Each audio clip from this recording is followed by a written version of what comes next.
Well, thank you very much for the opportunity to speak here. So I'm a bit crushed by the pressure, but hopefully things will go fine.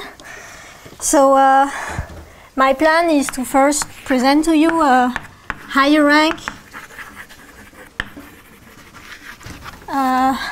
Bowen Margulis formula.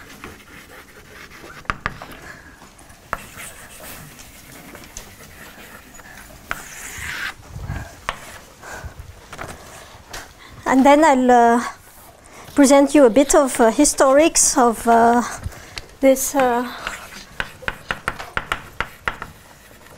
problem. And lastly, like a result on a conjugacy class of, so I should say it's loxodromic elements. And finally, a bit of a sketch of the proof.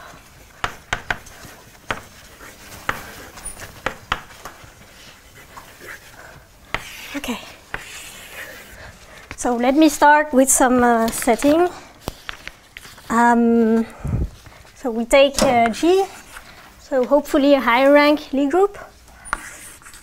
So high rank, semi-simple Lie group without compact factors.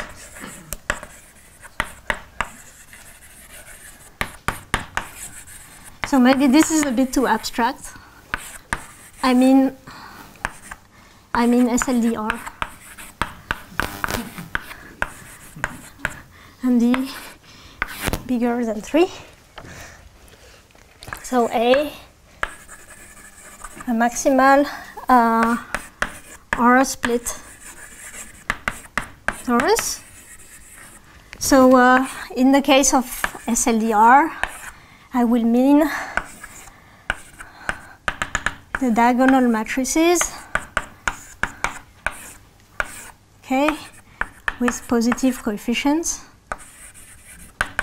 and the determinant is of course 1. So K is, I'm going a bit fast, so it's SOD R. And lastly, M is the centralizer of A in K. And here in this example, it's the diagonal matrices with signs on the diagonal. So your determinant is 1. And it's just signs on the diagonal. So what are we interested in? Okay, I take gamma G. In G, so it's torsion-free, irreducible, and I also ask for it to be cocompact. Okay, so a cocompact lattice. And what we are interested in is the right action of A on G mod M mod gamma. On the right, and so we want to count, we want to study the equidistribution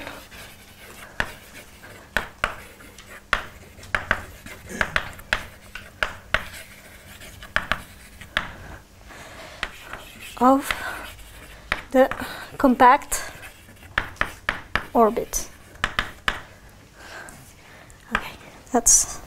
That's a question I've always been confused about. Is this irreducible? I don't know if these are the same. In lattices, sometimes you say the projection onto every factor is dense, or yeah, do we? It's that one? Okay. Yeah. But yeah. Sure. Okay.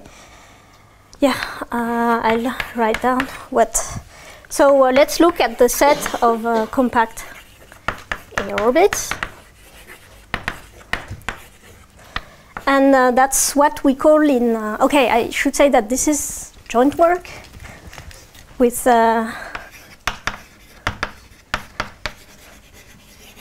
Jialun Li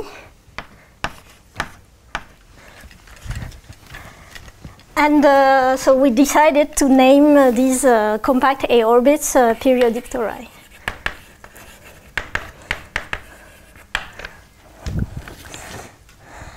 Okay, so why is that? Because when you look at a compact A orbit, one may look at the set of periods.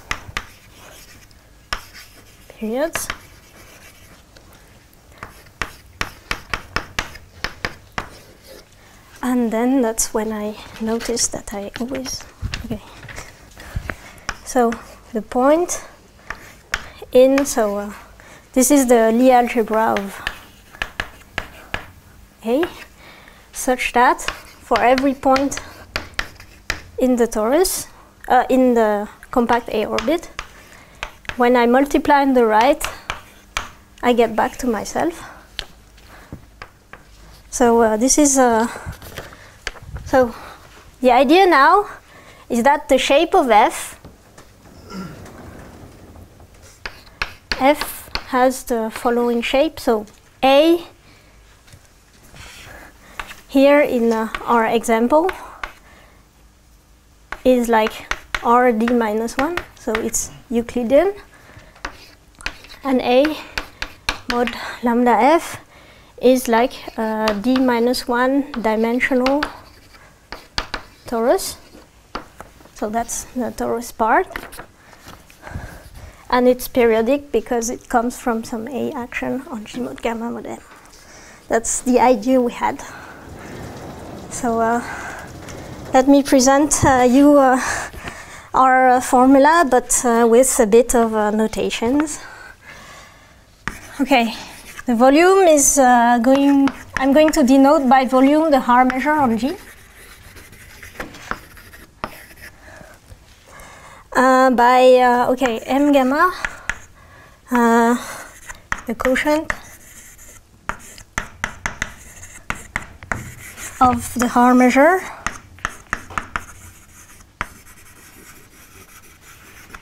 and I will renormalize it so that it's a probability measure.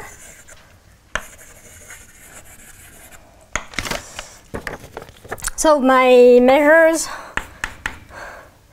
so my delta mass on the flats, so it's the quotient of the Lebesgue measure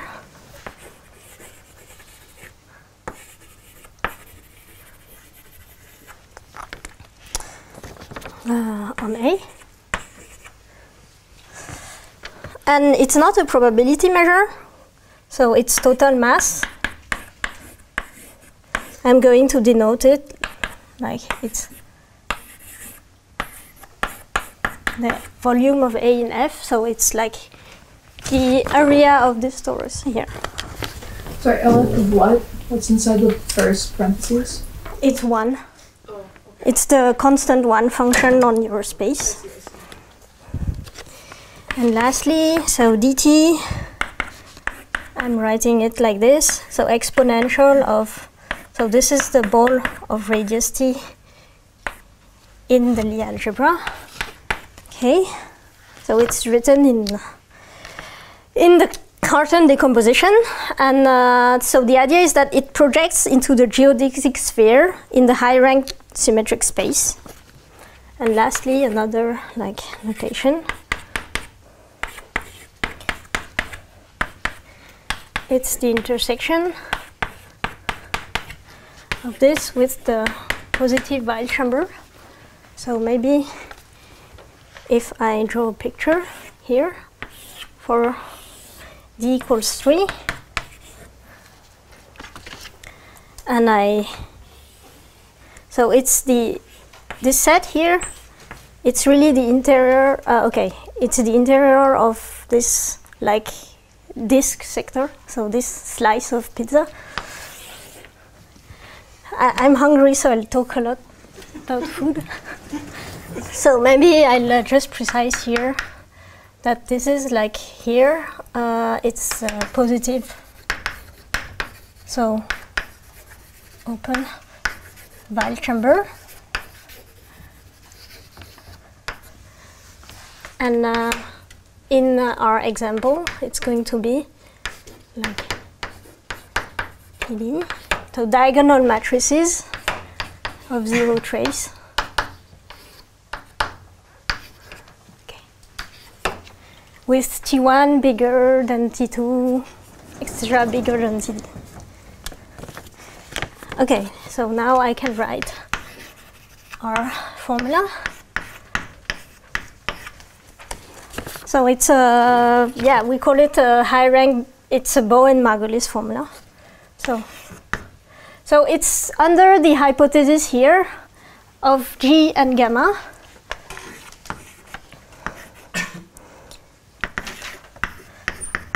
So let me write. Oh yeah, okay, I know the sum. So I'm summing over all the toris, except I definitely need to have a very nice multiplicity term. So note that we're not taking like this point here in the sector, because we're taking the open Weyl chamber. So this sum is like legitimate, and this converge in the weak star topology. So I need to divide by the proper thing that goes to infinity. Goes towards some constant times the probability measure. So this is the convergence we get, and we get something. So maybe if I recall a bit what this weak star topology is going to mean, is that if I take any C infinity test function on this space here. So this means that when I take f here, okay, maybe I'll just write it below. Okay.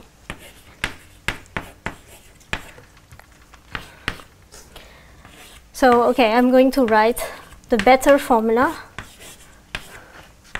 So I apply f to this measure, and then we get an error term,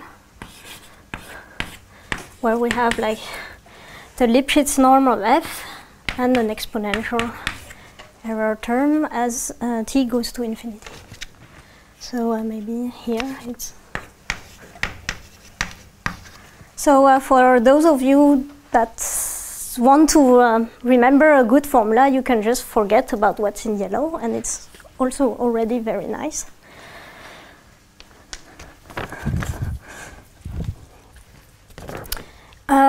Maybe some comment about the asymptotics of dt, like volume of dt.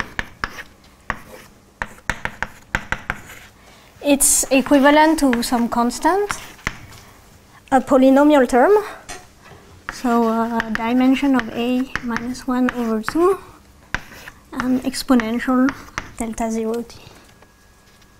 Some exponential growth term and some polynomial term. Okay. And lastly, so another consequence of this, so it's Bowen-Margulis formula. So in high rank. Why would you say it's a Bowen-Margulis formula? Sorry. No, it's okay. I don't know. Okay, maybe, yeah. I wanted to say that it's because the first like equidistribution result in rank 1, it's due to like simultaneous but independent work of both Bowen and Margulis in some sense. So rank 1, so does it recover this prime geodesic theorem? Yeah, and I'm definitely going to talk about this. So, but first, there is another, wait. If I test on the one constant 1 function on this compact space, I get a counting formula. So as a consequence, we get a counting formula, which is not so hard to write, but whatever. So again, this multiplicity term. The volume of this tori appears, and it's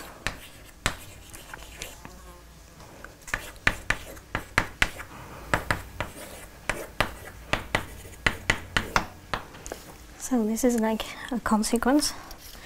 Okay, now I'm going to talk about why we call this Bowen-Margulis-Sullivan formula.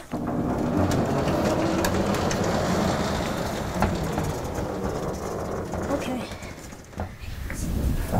So can I ask why you took the compactly supported? Isn't G mod gamma compact in your? Yeah, it's compact because gamma is is a cocompact lattice. Yeah. So why did you take the compactly supported? She doesn't have to. I don't have to. Yeah, you're right. I don't have to. Okay, it's fine. I obviously don't have to. You're completely right. Because there's a more general. No, maybe because I was a bit like thinking about what was happening in like infinite volume case, but no, wait, not infinite volume, but finite volume case, but non-compact. So maybe, so the idea is that in the PSL 2R case, okay, it's a bit more well known is that this space is the unit tangent bundle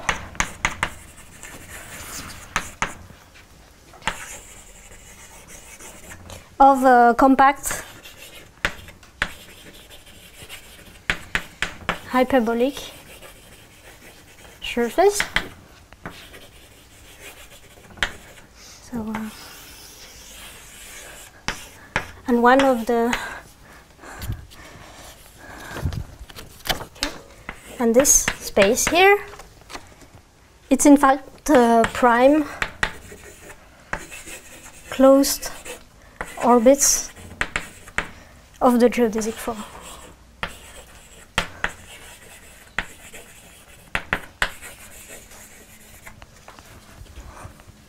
So I just draw a loop here, and that's what we are counting. Now my multiplicity term, so this set of periods, so F is a prime closed orbit of the geodesic flow, so it has a length, and this set of periods is in fact Z times like LF.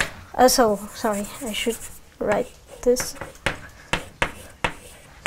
But this is, in fact, the length of the orbit.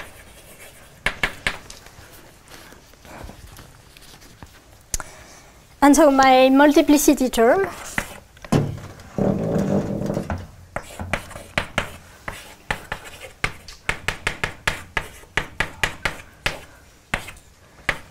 is just like T over this length.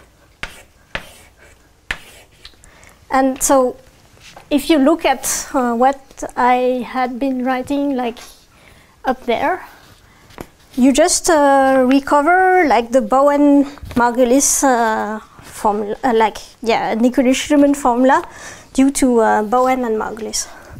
So the idea is that, okay, the white formula, so my formula up there, so maybe I can just, okay, no.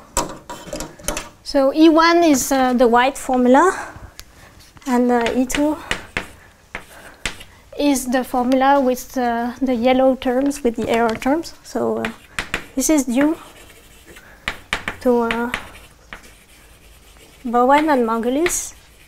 So independently in the 70s, in the early 70s and independently, sorry. The counting formula that I had like below, the counting formula,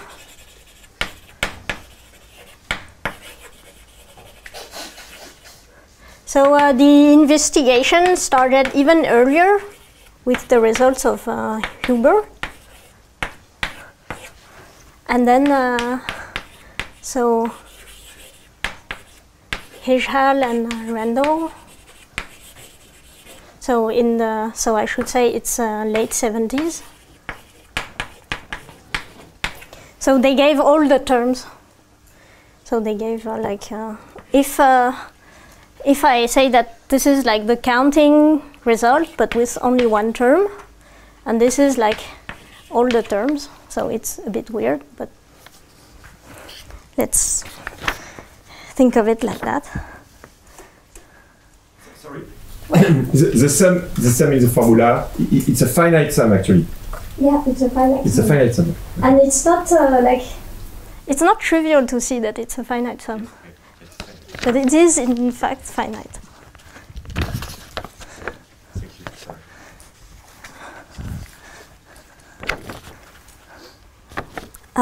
Okay, another remark, because I'm still in the historics,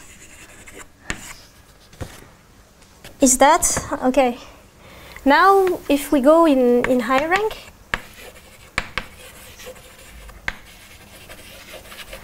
so as we can see, F as some A orbit in G mod M mod gamma, so in a homogeneous space, F has a dynamical data.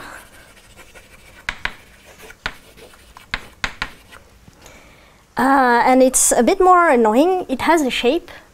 So, and what closed orbits of the geodesic flow don't have in rank 1, now it has a shape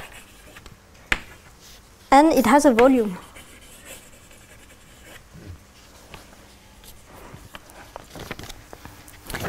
So what do we do in our formula? So we have an average equidistribution with a multiplicity term. Okay, so we don't have information on shape or volume of the periodic tori. And in some sense, so we're counting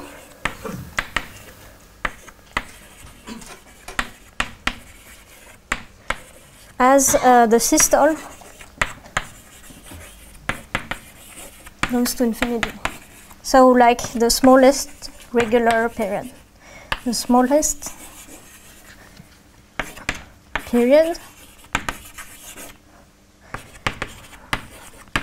in the positive Weyl chamber.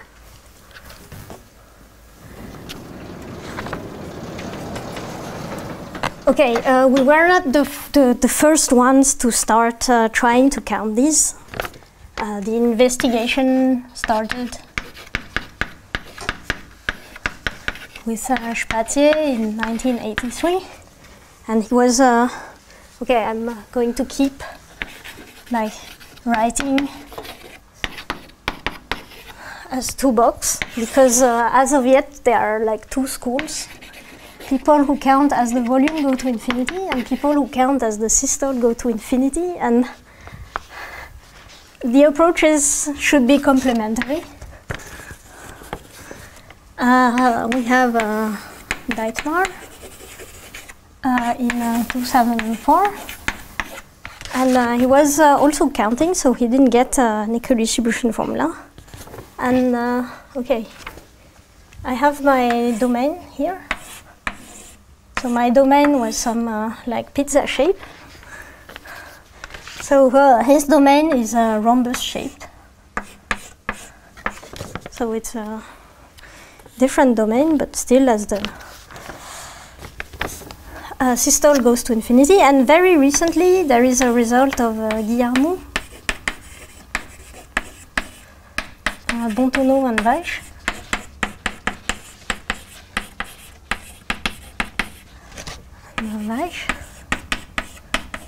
So it's in I think it should be 2022, and they get an equidistribution formula.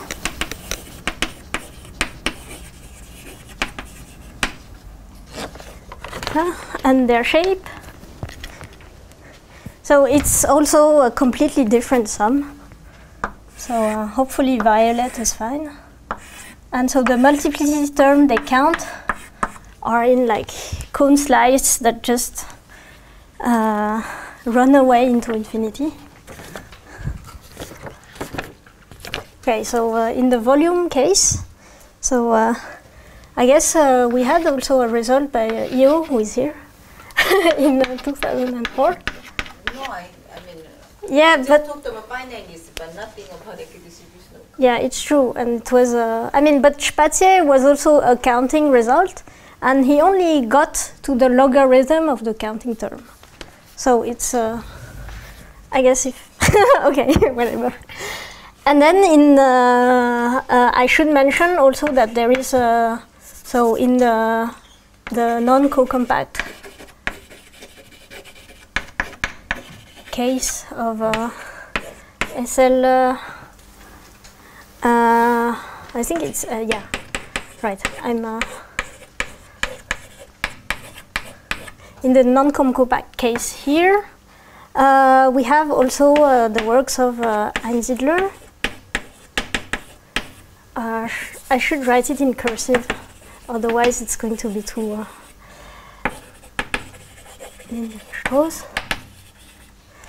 Michel and Venkatesh.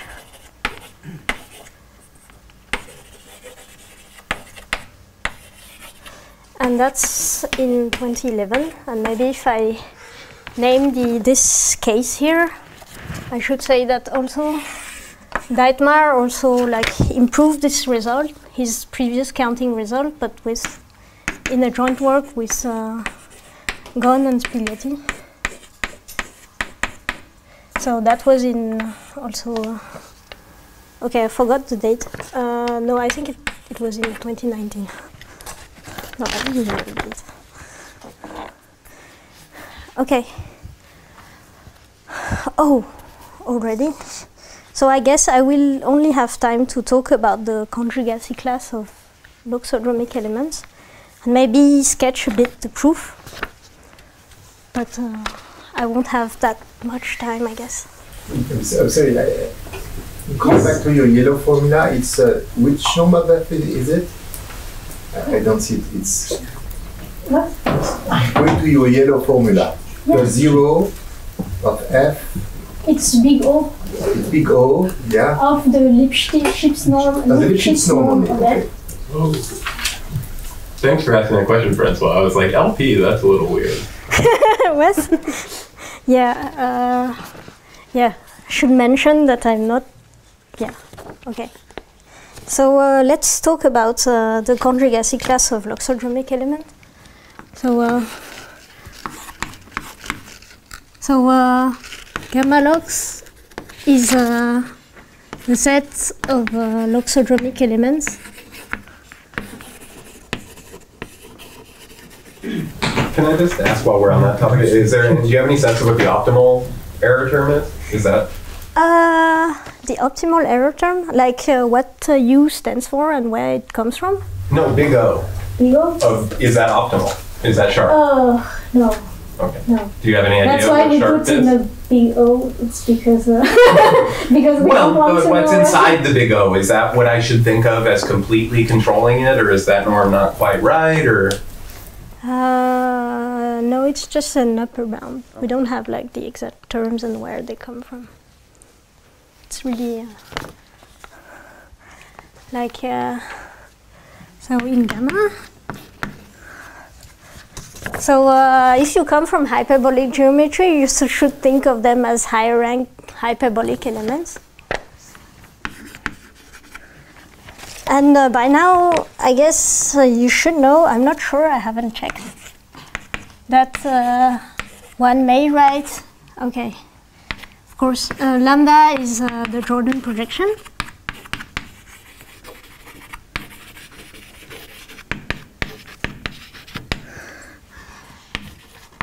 And I can diagonalize a loxodromic element in this setting.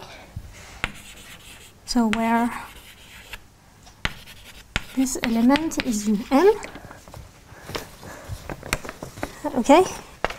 And of course, because gamma is loxodromic, we also know that this is in the positive Weyl chamber.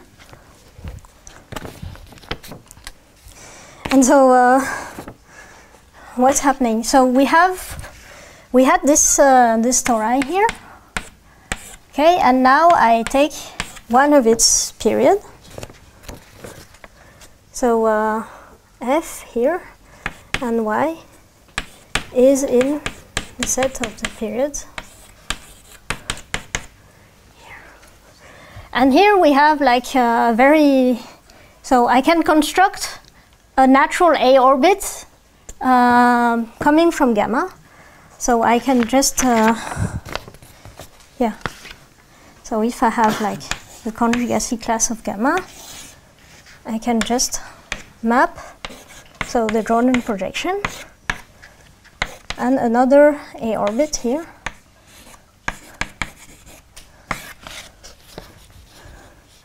So the idea here, this guy I denoted by F gamma, and it's a result by Zellberg.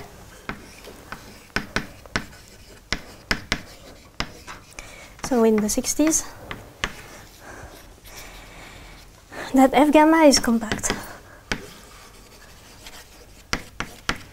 So I'm really, really, really happy because this guy is in the set of compact A orbit, and this guy is in A++.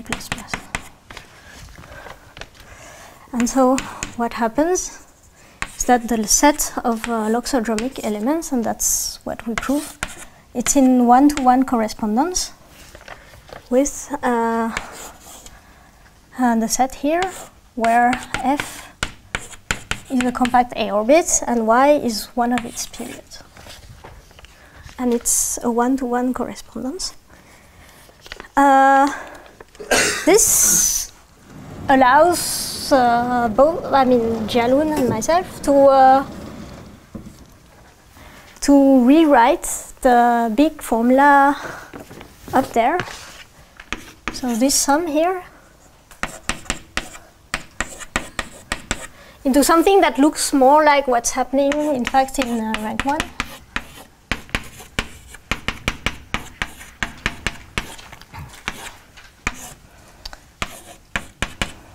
In fact, this is equal to the sum over the conjugacy class of loxodromic elements. And I only ask for the Jordan projection to be of norm less than d. So, and instead of regrouping over like the delta mass on the toris, I just sum everything like this. And this is why, okay. Sorry, you say that any f in CA, for any f there exists a y?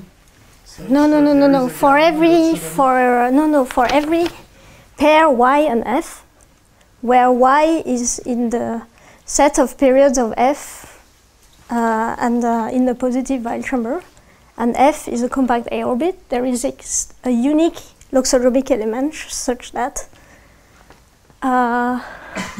your big F is an F gamma like this, and Y is a Jordan projection. So in rank 1, can you re-express this? Oh yeah, in rank 1, it just means that a closed orbit of the geodesic flow, it corresponds to the conjugacy class of a hyperbolic element. Taxonomic? Yeah, I mean, in rank 1, it's hyperbolic. But whatever, yeah. It's a one-to-one correspondence, and now I can talk about conjugacy class, so that I can just give you another, like, counting theorem.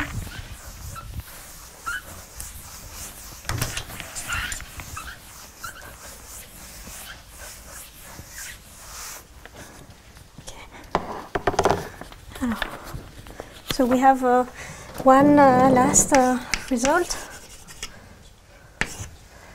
So it's also both of us, and it's in the. So we had two preprints, and it's in the new one. This one. So maybe I should say that gamma T is so the set of conjugacy class such that the Jordan projection has like norm less than T. Maybe I should write it like that, like this. I mean, it doesn't really matter. And so what we're proving is that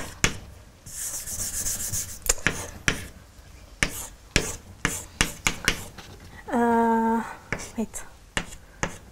Okay. So the number of any such element, so we have an upper bound. It's exponential delta 0 t over t to the power dimension of A plus 1 over 2. Okay, and this is as t goes to infinity. And it's under the same hypothesis as above. Did I erase them? No, I didn't. And what is delta 0? It's the entropy term there in the volume. And it can also be defined using the half sum. Positive roots? Is that? Yeah, the half sum of the positive roots and the maximal like term. Yeah. And I didn't want to write that down. So I guess I can give a quick sketch of how this works. Proof sketch, I guess.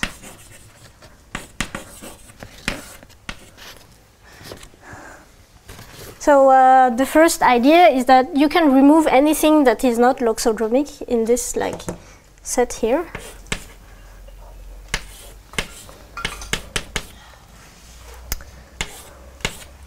So it's equivalent as t goes to infinity to the conjugacy class of the number of conjugacy class of loxodromic elements. And among those guys here, so it's like playing with this dictionary between shapes and conjugacy class. What we are interested in is like balance shaped. So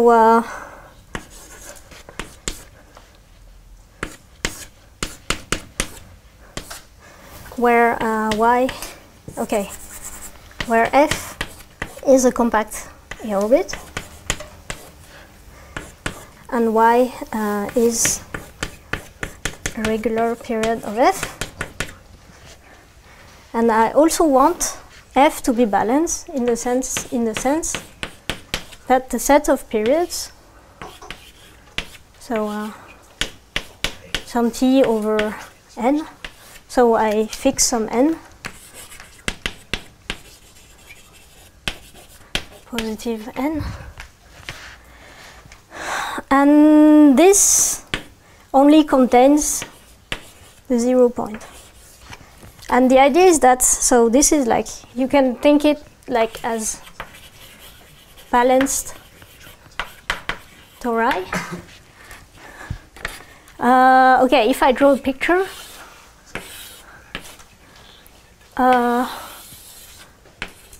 these ones are not allowed.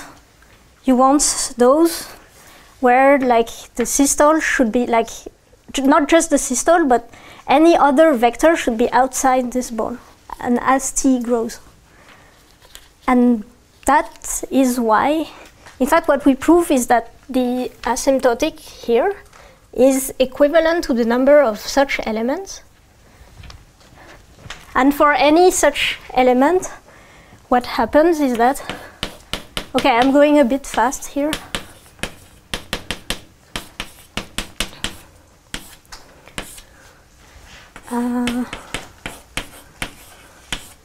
And for any such element, this has like as t goes on.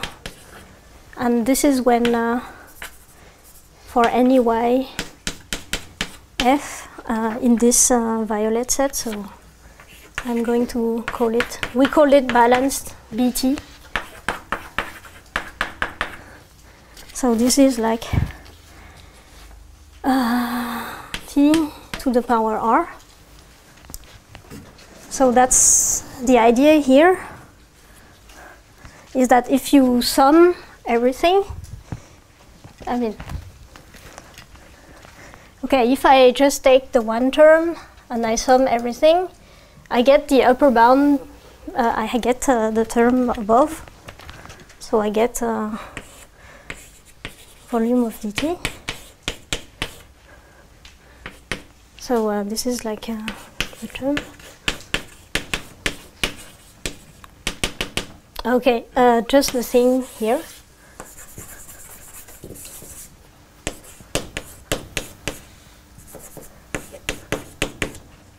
And this is like above t to the power r, and this set here. This norm here. Okay.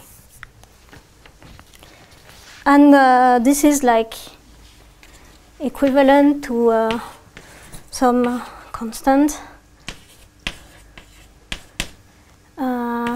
t, so r minus, so dimension a. Sorry, this is dimension of A. So if you divide, then you see that that's why the dimension of A plus 1 over 2 appears.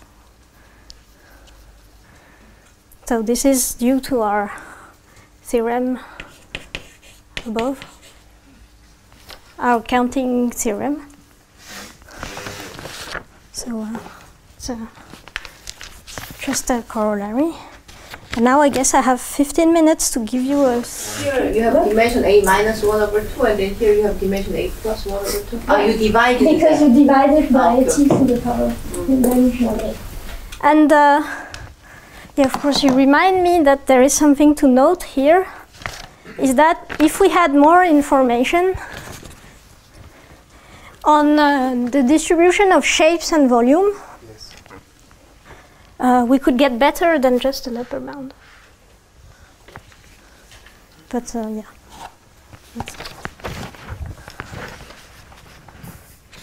But maybe this is the optimal order of magnitude. You don't think so? Okay, we think it should be optimal, Yeah.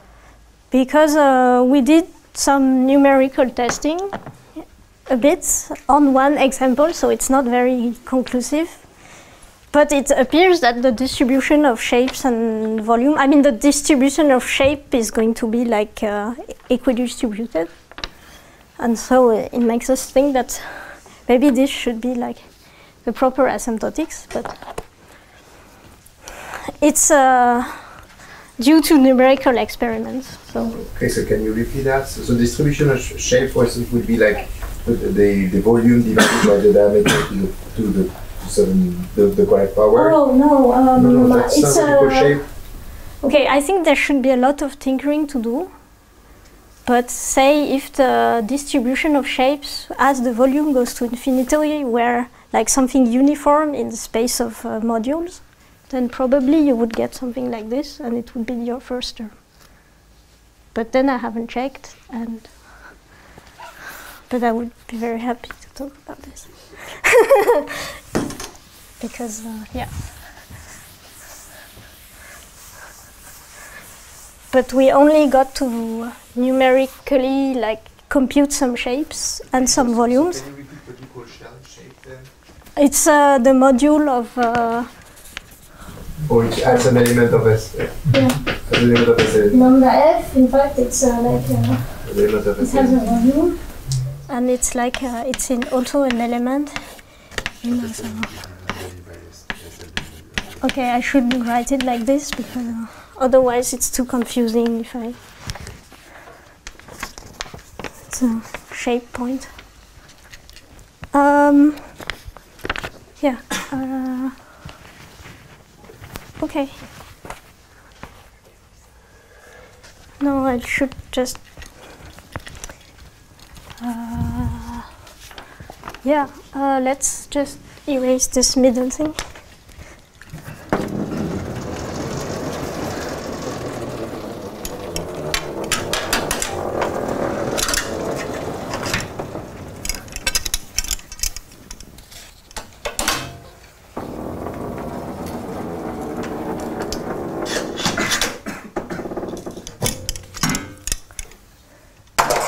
I'm sorry for not being too tall. I don't think I can catch that one. Right now. I mean, I could climb, but then you're not responsible if I break a leg. I mean, who's responsible if I break a leg?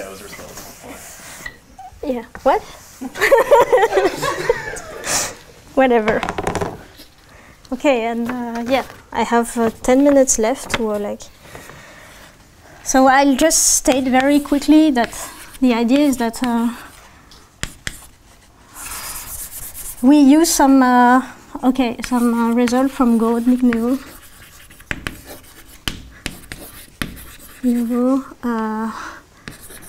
angular distribution.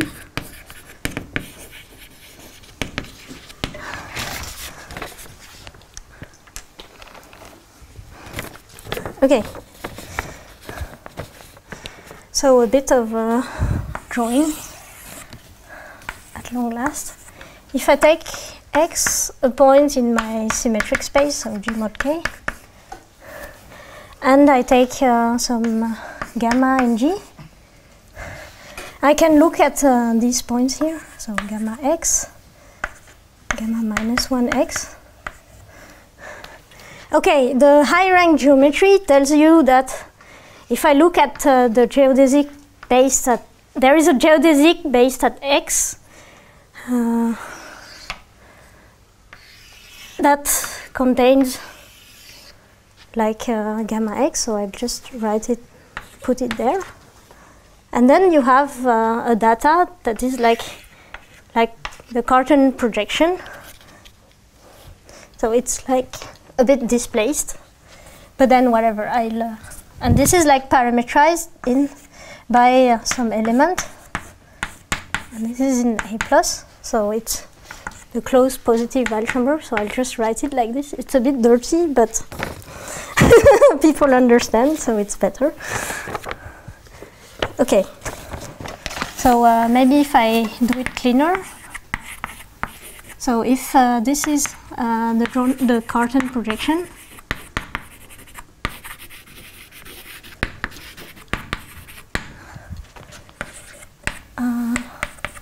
AX of G, it's defined to be A of, okay, so, and this is for any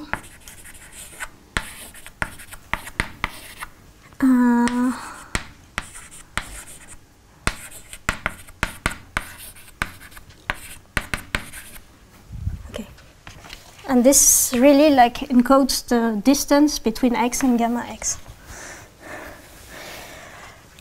What's even more magical is that when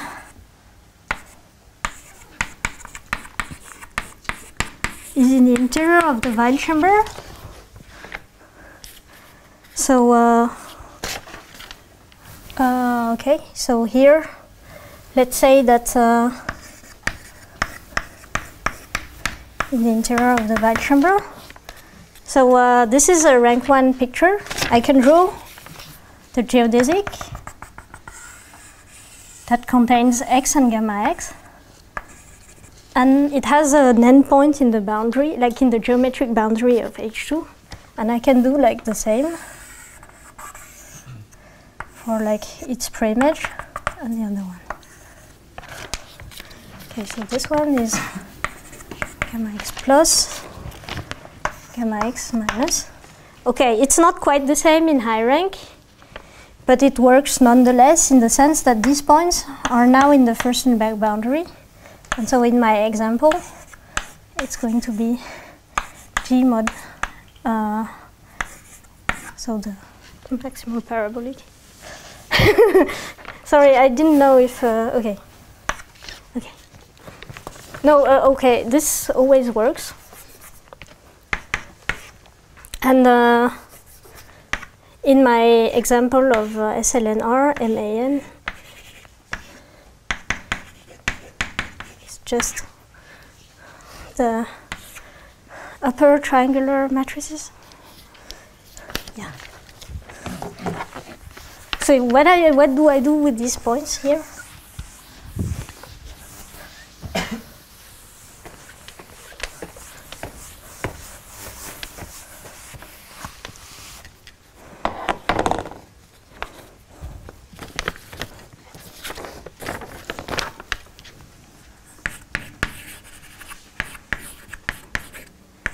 So this stands for Gorodnik-Nevo.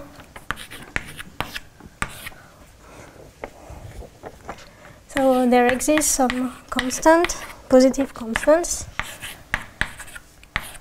such that for x, so there exists a family of constant, positive constant, such that, so I have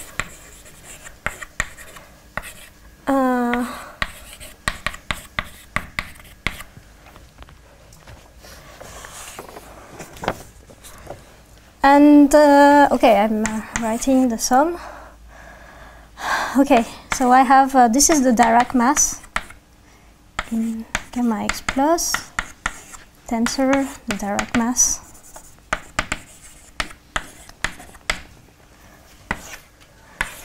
And so if I okay, I should say that it's 1 over volume of dt. And here it's, so I remove the conjugacy class term, like the conjugacy class thing, and I only ask this guy to be in this like pizza-shaped domain. And this equidistributes towards, okay, it's, I think it was this thing. Okay, and it was mu x tensor mu x. Okay, I should write an arrow. But no, I'm not writing an arrow because I'm taking a test function. So this is a Lipschitz function over, so the product of the Furstenberg boundary.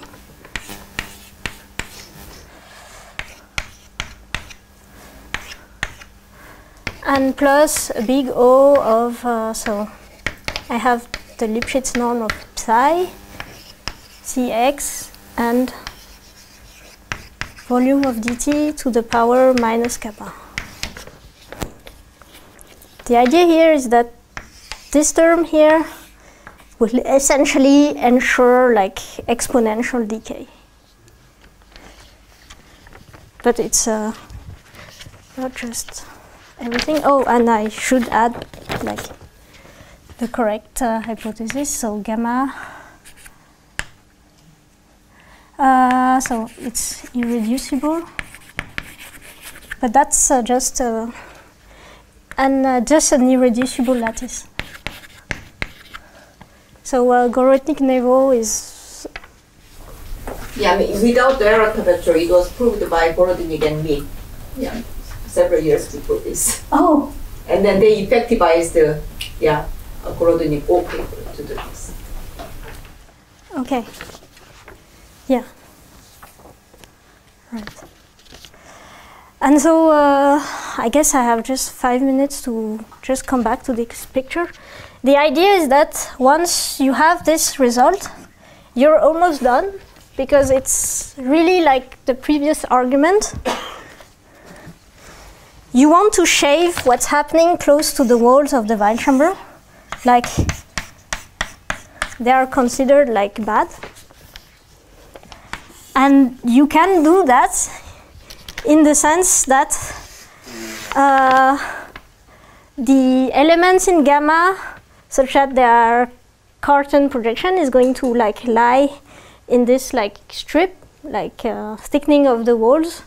It's going to be like they're going to be like exponentially fewer than the others, and all the others, there is a geometric argument that allows you to prove that the others are in fact loxodromic, and provided you understand what's happening like here. Okay, maybe I should finish. And the others are going to be loxodromic, provided you can define an axis here that has like these two endpoints, and that passes like at a very small distance from X.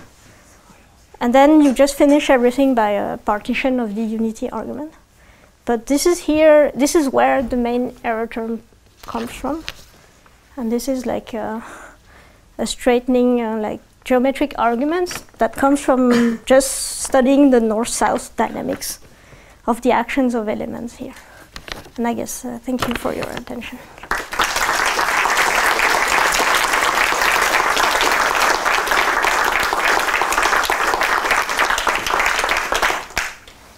Questions? Is anything stopping this from happening for like products of orthogonal groups that correspond to, you know, deeper orbits? Deeper orbits? Yeah, just not the Burrell in SL. So the maximal compact of a different level. Oh. Like SON times SON and SL2N. Oh. Yeah. Maybe we can discuss it later. Yeah, we should work. Yeah, we should. So I'm just going again to this side comment you made about the shape. Yeah. So you expect the tori to be the shape of the tori to be equidistributed in that space? That's what your numerical experiment says? No, what our current numerical experiment says is that if you look at all the shapes and forgetting about the volume, first you get equidistribution. That's what. So when you take the shape, you have to divide by you normalize so that the volume. Wow, okay. That's what we got first. And that equidistribution would be for the systole going to infinity or for the volume going to infinity? I mean, what we just got to just computing the matrices, okay. Computing the commutants, and finding and putting the points in okay. the space of modules. So we didn't we didn't get that far. And, okay. Did you understand is it volume or systole? Which one is she's normalizing? It's ongoing work. So. I mean, you said anyway experiment. Yeah, I mean. I think it's supposed to be a very difficult question actually to understand how the shapes must look like. So. Yeah, but I mean, we have. I mean, yeah, the numerical experiments like stopped a few months ago because we had other stuff to do. But the idea is that. The volume already has like a name elsewhere called the regulator, and things are already essentially can be computed, like the programs exist already, okay. And we managed to see that 300 points spread out evenly in the space of modules, but the rest. Okay. Yeah. Do you know if not maybe equidistribution, but if the set of shape is dense, the set of latent shape is dense in the set of or shapes? I mean, if it's evenly spread out, then it's dense. Yeah, but. Yeah. Yeah, I was asking for something weaker. So you don't know about equidistribution, right? I mean. And my question is, do you know that if it's dense, which is the easier question? Yeah, I can't prove that. I mean, I can do numerical experiments, but. Okay. Maybe, but the density of shapes should be known. Yeah.